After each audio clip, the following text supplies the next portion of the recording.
data dari Sistem Informasi Pengelolaan Sampah Nasional tahun 2021, jumlah timbunan sampah di Indonesia yang terdiri dari 154 kabupaten atau kota telah mencapai 30,9 juta ton per tahun.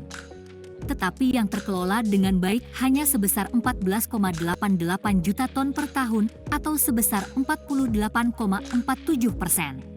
Hal ini mengindikasikan lebih dari 50% sampah yang ada di Indonesia berakhir masuk ke dalam tempat pembuangan akhir dan berakibat pada kelebihan kapasitas.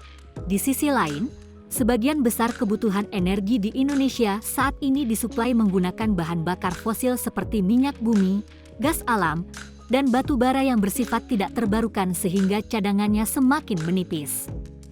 Untuk mengatasi dua permasalahan tersebut, diperlukan adanya upaya untuk meningkatkan pemanfaatan sampah, salah satunya dengan mengubah sampah menjadi refuse derivative fuel. RDF adalah bahan bakar yang siap digunakan untuk berbagai keperluan, misalnya sebagai bahan baku cofiring yang bersama dengan batu bara dibakar untuk keperluan PLTU atau pemanasan kiln. Program Matching Fund 2023 memberikan kesempatan untuk mengembangkan prototipe mesin pembuat RDF dari sampah domestik dengan sistem pengeringan hibrid. Pihak manufaktur dalam negeri dilibatkan dalam pembuatan prototipe ini untuk meningkatkan kandungan komponen dalam negeri dalam upaya mengoptimalkan tingkat komponen dalam negeri. Studi potensi dilakukan untuk mendapatkan data-data terkait potensi pengembangan prototipe pengolah sampah menjadi RDF. Data-data ini diperoleh dari review literatur internet dan survei lapangan ke tempat pengolahan sampah di Bantul, Yogyakarta dan tempat pembuatan RDF di Kabupaten Banyumas, Jawa Tengah.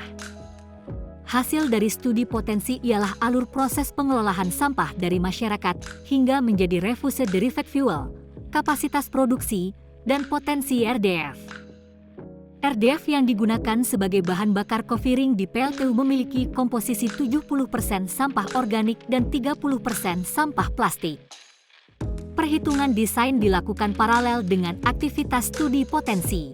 Informasi-informasi yang didapat dari survei digunakan untuk merancang prototipe pengolah sampah menjadi RDF. Aktivitas perhitungan ini dilakukan oleh para peneliti tim pengusul di Universitas Gadjah Mada, sehingga didapatkan hasil perhitungan desain kapasitas produksi RDF prototipe adalah 600 kg per jam. Dengan unit mesin yang dimanufaktur bersama mitra adalah unit pemilah sampah, penghancur sampah, pengayak sampah, pengepres sampah, pengering dan shelter pengering. Proses manufaktur tersebut mengacu dari desain gambar teknik yang telah dibuat oleh para drafter. PT Adil Makmur Sentosa juga terlibat dalam proses pendetailan gambar teknik. Gambar teknik yang telah selesai dibuat yaitu shredder untuk unit penggiling dan penghancur sampah, konveyor dan pengering utama. Prototipe pengolah sampah menjadi RDF akan difabrikasi di manufakturer yang memiliki kemampuan dalam pembuatan mesin-mesin pengolah sampah.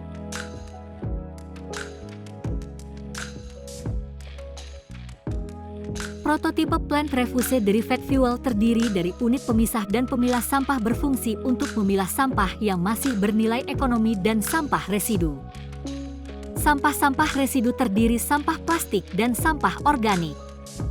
Sampah-sampah residu ini nantinya yang akan dicacah menjadi RDF. Unit penggiling dan penghancur sampah berfungsi untuk mencacah dan menghancurkan sampah-sampah residu untuk menjadi RDF. Unit pengayak sampah berfungsi untuk memisahkan RDF dengan bubur sampah. Unit pengepres sampah berfungsi untuk mengepres RDF menjadi lebih compact sehingga lebih mudah untuk transportasi.